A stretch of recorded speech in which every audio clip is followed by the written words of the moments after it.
My name is Jillian Previte, and this is video assignment 1 for neuroanatomy. To begin, I have a lateral view of the brain as well as a medial view. To begin with the lateral view, you can see the frontal lobe, the parietal lobe, the temporal lobe, and the occipital lobe. And using the medial view, you can see the limbic lobe, which contains all of the important structures of the limbic system. To begin identifying structures, I'm going to start in the frontal lobe with this structure right here, which I labeled as number 1, which is the precentral gyrus. The precentral gyrus is important for the initiation of voluntary movements. It contains the supplementary motor cortex as well as the premotor cortex. These structures are also important for the initiation of voluntary movement, but they also play an important role in planning these movements. Staying within the frontal lobe but moving down is the Broca's area, and this is important for the production of both written and spoken language. And the final structure to identify in the frontal lobe is right here. It is the prefrontal cortex. The prefrontal cortex is the remaining areas of the frontal lobe, and it's important for insight, foresight, and plays a really big part in personality. Moving from the frontal lobe to the parietal lobe, up here you can see the postcentral gyrus. The postcentral gyrus is important for the initial cortical processing of tactile and proprioceptive information. Below that is the inferior parietal lobules and their component parts such as the angular and supramarginal gyri.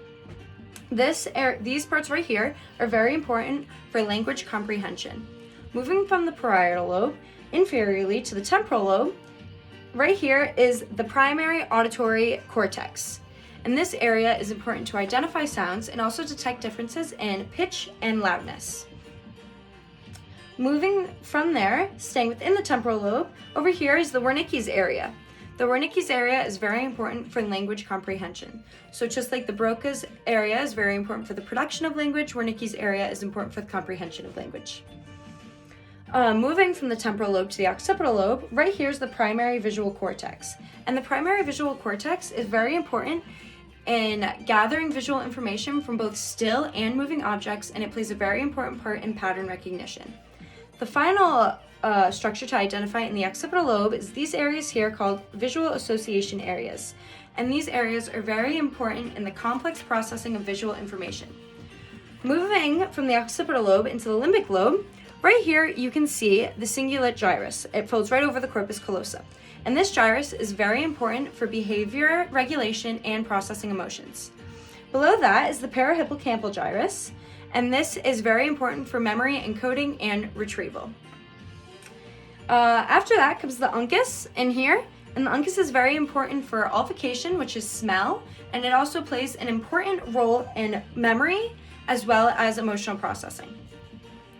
The final structure I'm going to identify is the hippocampus, which you can't really see on this diagram. A ventral diagram would show it much better, but it is in there. And the hippocampus is very important for learning because it helps to form new memories, and it's also very important in emotional processing. So again, here's the lateral view of the brain and the medial view of the brain. Today we went over the important structures in frontal, parietal, occipital, temporal lobes, as well as the limbic lobe. Thank you.